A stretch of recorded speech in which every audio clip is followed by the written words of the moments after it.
vamos abordar os fundamentos teóricos, as aplicações práticas, alguns casos reais e exercícios. O objetivo deste capítulo é estabelecer os fundamentos teóricos e práticos da redação oficial contemporânea, integrando princípios constitucionais, linguagem simples e inovação tecnológica. Tá? O capítulo é estruturado em a introdução à comunicação oficial, né? Onde vamos falar dos princípios da administração pública, das características da linguagem oficial, do marco legal normativo e das diferenças entre os poderes. Depois passamos para a linguagem simples, em que a gente fala do movimento Plain Language, dos benefícios no setor público e das técnicas de simplificação. Em seguida, falamos de revisão gramatical e de padronização e normatização. Vamos iniciar falando dos princípios da administração pública na comunicação. Nós sabemos que a comunicação oficial fundamenta-se nos princípios constitucionais do artigo 37 da Constituição Federal de 88, que determinam as características essenciais dos textos públicos. Esses princípios são quatro. O primeiro, a legalidade, ou seja, documentos devem ter fundamento legal e observar competências estabelecidas. O segundo é o princípio da moralidade. A comunicação deve ser pautada pela boa-fé, clareza e transparência nas informações. Isso já está colocado. O outro princípio é o da impessoalidade. Na comunicação oficial, deve-se usar linguagem objetiva, sem marcas pessoais, voltadas ao interesse público. E, finalmente, o princípio da publicidade. Atas acessíveis e compreensíveis para conhecimento e controle público. Né? Houve a reunião no Palácio do Governador que tratou da questão da categoria dos servidores públicos em relação à análise do pedido de aumento salarial. O público tem direito de acessar a ata resultante dessa reunião, né? Mas acessar um documento que ele consiga compreender. Isso que é linguagem simples. O princípio da eficiência, ele exige que a comunicação oficial seja não apenas correta formalmente, como manda a gramática, mas que essa comunicação, pelo princípio da eficiência, que seja efetiva em seus propósitos comunicacionais. Ou seja, sendo compreensível pelo público-alvo. Né? Se você faz um documento que alcança a classe dos trabalhadores da saúde, é necessário que este documento consiga ser entendido pelos trabalhadores desse segmento. O marco legal da comunicação oficial, ele é tratado na forma de uma orientação geral para a administração pública. Né? Os documentos fundamentais que orientam todos os órgãos da administração pública brasileira, na elaboração de textos oficiais, eles partem de bases constitucionais e são sistematizados na forma de manuais normativos. Assim, nós temos como orientação geral para a administração pública a base constitucional representada na Constituição Federal de 1988, artigo 37, que são os princípios da administração pública, que eu já citei: legalidade, impessoalidade, moralidade, publicidade e eficiência, né? Eu falei a eficiência em destaque à parte, né? E isso representado em direitos fundamentais. Estão relacionados no artigo 5º, no capítulo 24, que trata de acesso à informação, no artigo 5º, capítulo 33, que é informação de interesse público, e no artigo 5º, capítulo 24, que trata do direito de petição. Este é o marco legal da comunicação oficial e onde está a orientação para a administração ou gestão pública. O Manual de Redação da Presidência da República é um outro marco legal. Ele teve a sua primeira edição em 91, a segunda em 2002, a terceira em 2018, onde ele enfatiza a linguagem simples e digital. As diretrizes fundamentais tratadas no Manual de Redação da Presidência da República é a impessoalidade, linguagem padrão, a clareza, que é a compreensão facilitada, a uniformidade, que são os padrões consistentes, a concisão, que é a objetividade comunicacional, e a norma padrão, conhecida como português full. É importante a gente dizer que o uso da norma padrão ou do português full não significa tornar o documento numa linguagem pouco acessível. Pelo contrário, é tornar o documento mais simples, ter a habilidade de escrever com simplicidade, de forma direta e objetiva. As diferenças que percebemos entre os três poderes na comunicação social, a gente pode dizer o seguinte, que embora submetidos aos mesmos princípios constitucionais, o Poder Executivo, o Poder Legislativo e o Poder Judiciário, eles desenvolvem características específicas nas suas práticas comunicacionais. Tá?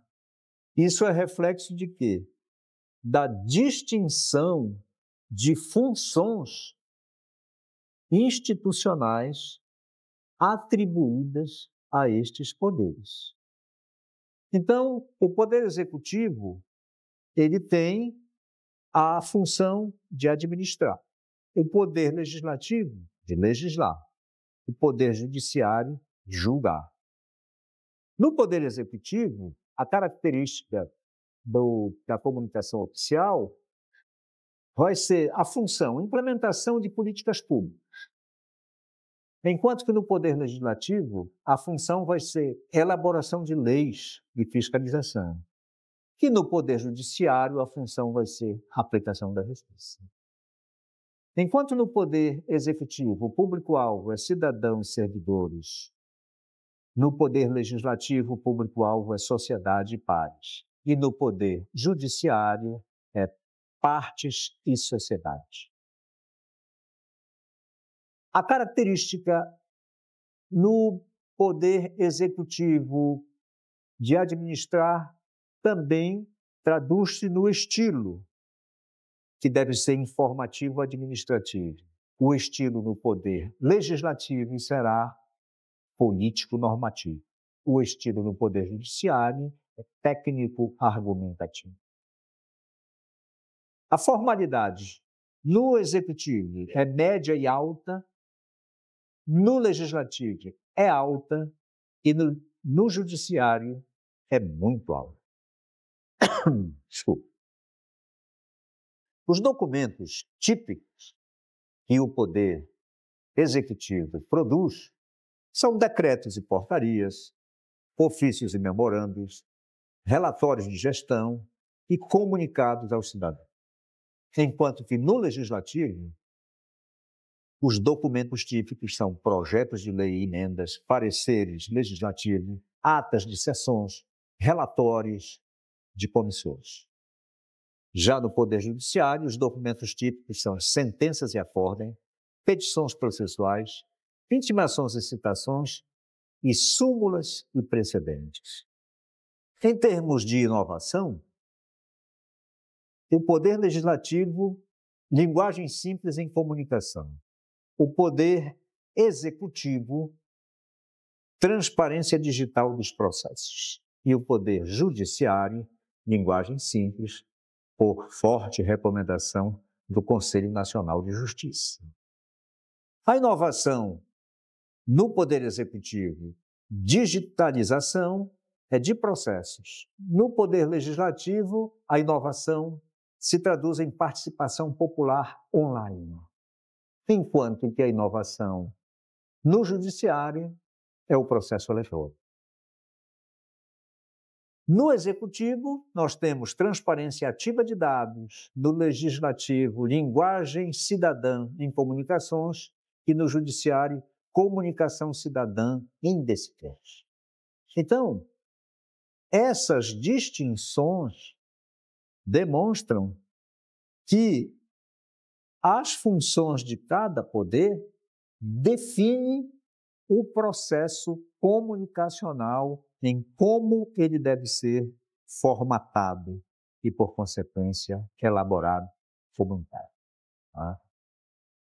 A linguagem simples, ela representa para nós a democratização da comunicação. Tudo começou com um movimento chamado Plain Language, que se originou nos anos 70, nos países anglo-saxônicos. Nos Estados Unidos, ela aparece em 2010, o movimento com o nome Plain Writing Act. No Reino Unido, ela aparece com o nome Plain English Companion. E no Brasil, a implementação crescente desde 2020. Há uma evolução conceitual do que nós chamamos de linguagem simples. Na primeira fase, de 70 a 90, tem a eliminação do que se chama legalês. Né? Na segunda fase, de 90 a 2010, é o design de informação. A terceira fase da evolução conceitual, de 2010 até o presente, é a tecnologia de IA, como apoio à produção de documentos em linguagem simples. Quais são os benefícios mensuráveis? São 4 benefícios. O primeiro, o democrático. São mais de 73% de compreensão que a linguagem simples consegue fornecer. O benefício econômico significa que, pelo fato dos documentos usarem linguagem simples e serem compreendidos e, por consequência, movimentar processos, movimentar comunicação, isso há um cálculo que apresenta uma economia ano, só no Brasil, de 2,3 bilhões. O benefício social é a inclusão de 29% de pessoas que têm dificuldades de compreensão textual. O benefício mensurável administrativo é que é menos de 34% em consultas repetitivas. Nós vivemos numa sociedade que pauta-se muito pela rapidez. E nesse contexto, falar, escrever e ser entendido adianta processos, adianta a vida do cidadão na relação dele com as organizações públicas. A linguagem simples, ela tem uma dimensão que nós chamamos de estruturação lógica da informação. E nós dizemos que ela se traduz numa pirâmide invertida. né? O que é a pirâmide invertida? É a técnica jornalística adaptada para documentos oficiais. Ou seja, primeiro vem a informação mais importante, informação principal, seguida de detalhes importantes, seguido de informações complementares, seguida de detalhes técnicos. Quantos documentos a gente não encontra, documentos públicos, que começam pelo detalhe técnico? Você nem consegue ler o documento, né? Quantos estão falando de informações complementares e não falaram dos detalhes importantes? Então, a técnica da pirâmide invertida, ela é fantástica para você produzir um documento claro, preciso e de entendimento rápido. Se a pirâmide está invertida, no alto está a informação principal, seguido de detalhes importantes, seguido de informações complementares e de detalhes técnicos. Há outros princípios estruturantes. Por exemplo, o agrupamento temático. Assuntos relacionados ficam sempre um próximo do outro. Evita saltos entre temas. Está num tema? Fica no tema até o final. Tem um sermão atribuído ao padre Antônio Vieira, que ele diz assim: como fazer um bom sermão? É um texto dele criado em 1636, por aí. Então ele diz assim, que um bom sermão começa, transcorre e termina num mesmo assunto, num mesmo objeto. Isso significa que um bom sermão você não fica saltando para os diversos pontos bíblicos. Você se mantém na mensagem principal. É isso que é evitar saltos. No agrupamento temático, você também facilita a compreensão sequencial. Acabou este assunto, eu vou entrar neste assunto, acabou este assunto, eu vou entrar neste assunto. Isto é clareza. Isso é a nossa capacidade de pensar com síntese. A compreensão temporal é uma outra estruturação. Quando aplicado, deve seguir uma ordem cronológica, né? Do passado para o presente, do presente para o futuro. Do processo para o resultado, do resultado para a consequência. Isso é uma forma de você estruturar, logicamente, a informação usando a linguagem simples. E também uma necessidade de ter uma hierarquização visual. Títulos e subtítulos claros, marcadores e numerações e destaques visuais estratégicos, né? Vejam que a dimensão 2 é a questão do simplificação vocabular. Palavras versus jargão burocrático. Então, evite usar, por exemplo, utilizar. Prefira usar. Evite usar implementar. Use, pôr em prática. Evite, por exemplo, prolegômeros. Use procedimentos iniciais. Evite usar aquiescer. Use concordar. Evite usar discriminar itens. Simplesmente use listar itens. A linguagem simples, ela é a linguagem para que o cidadão se sinta incluído, para que o cidadão tenha compreensão e saiba que ele é partícipe de uma sociedade onde as comunicações fluem e pela comunicação ele compreende o seu papel naquele mundo. A eliminação de jargão, por exemplo, legalês, linguagem excessivamente técnica, burocratês, formalismo desnecessário, siglas sem explicação. Sempre que aparecer uma sigla pela primeira vez, defina, diga o que é. Não, porque o PIB não sei lá das quantas. Tem pessoas que não sabem o que é PIB. Produto Interno Bruto, né? Também na linguagem simples, nós precisamos ter terminologia consistente. O mesmo conceito, a mesma palavra, evitar sinônimos desnecessários, manter padrão em todo o documento. Também a definição de termos técnicos. Quando o termo for indispensável, defina o termo. Tá? Muitas vezes, pela falta de definição de um termo, uma comunicação não se completa. Não é? Definir imediatamente após o uso.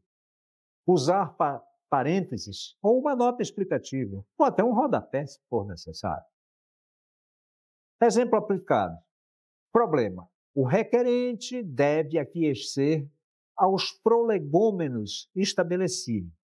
Você já imaginou uma pessoa do povo, da periferia, receber um documento que ele lê exatamente isso?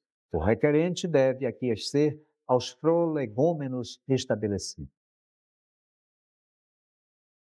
Ele vai procurar o filho dele, que vai procurar o vizinho, vai procurar o médico, vai procurar o delegado, alguém vai explicar para ele o que é isso. A solução: escreva, em vez de escrever o requerente deve aquiescer aos prolegômenos estabelecidos, o interessado deve seguir os procedimentos iniciados.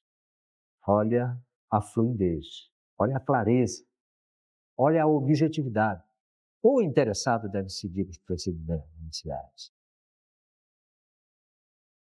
Na dimensão sintática, existe uma característica para a linguagem simples.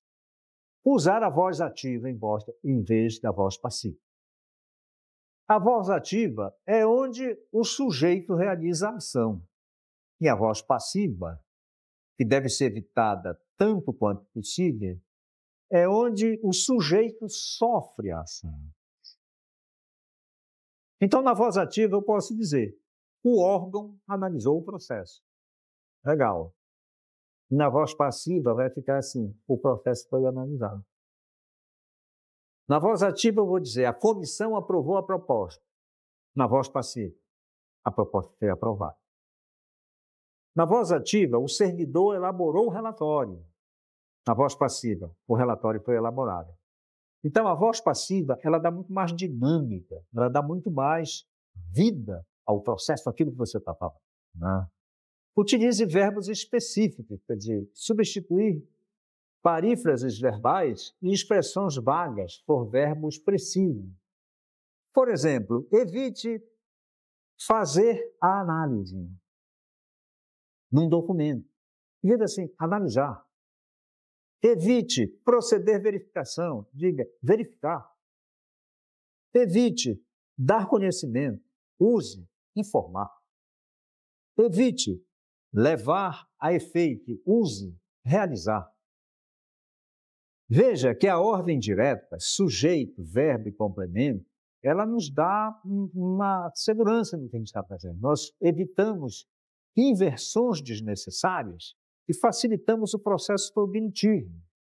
Por exemplo, nós podemos dizer: do relatório a análise foi feita. Isso é uma maneira inversa de escrever. Então, você pode escrever diretamente: analisamos o relatório. Período curto. É recomendável esse tipo de áudio. O máximo recomendado 25 palavras. O ideal entre 15 e 20 palavras, porque isso facilita a compreensão do leitor. Períodos longos ou períodos com muita vírgula, normalmente está pedindo ponto. Né? É preciso que a gente tenha a precisão naquilo que estamos escrevendo, porque as pessoas têm pouco tempo. Pouco tempo para decidir muitas coisas numa sociedade complexa que a gente vive. A dimensão 4 da linguagem simples, a gente chama de design da informação. O que é design de informação? É a disciplina que organiza visualmente um conteúdo para facilitar a compreensão, a localização e o uso das informações pelos usuários. Vai além de estética, foca na funcionalidade comunicacional. Por exemplo, esse design da informação, a gente pode começar pelo espaçamento adequado. Espaço em branco facilita a leitura. Então, entrelinhas mínimos de 1,5 para texto longo. Margens proporcionam o que a gente chama de respiro visual. E a separação das seções, ela delimita blocos de informação. Também é recomendável, em design de informação, que você use listas e marcadores. Por quê? Porque organizam informações com hierarquia clara, facilitam a varredura, a leitura rápida, destacam pontos que são elementos importantes e reduzem o texto corrido. Em relação a fontes, para documentos digitais, recomenda-se o Arial, o tipo Arial, Calibri e Verdanas, sem serifes. E para documentos impressos, o clássico Times New Roman e a Geórgia com serifes. E o tamanho recomendado para texto, 12 pontos, para título, de 14 a 16 pontos, para notas, 10 pontos. O contraste visual. Acessibilidade, pessoas com baixa visão, legibilidade, em diferentes condições, hierarquia, destaque por contrastes.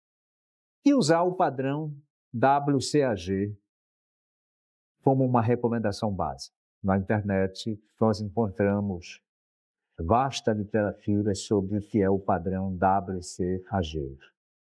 E é importante que tenhamos em mente os princípios fundamentais do design. O primeiro é a proximidade, que são elementos relacionados ficam próximos. O segundo é o alinhamento, que é uma organização visual consistente. O terceiro, a repetição, que são os padrões visuais reconhecíveis. E o quarto, o contraste, que é a diferenciação para hierarquia. Isso é importante, porque dessa forma nós temos a possibilidade de compreender melhor que aquela informação está sendo devidamente comunicada. Nós vamos fazer uma breve pausa neste ponto e, na sequência, nós vamos continuar ainda nas dimensões da linguagem simples, da utilização desse recurso, falando da dimensão contextualização, seguido dos principais problemas em textos oficiais, de revisão gramatical e de elementos como concordância, regência, entre outras coisas.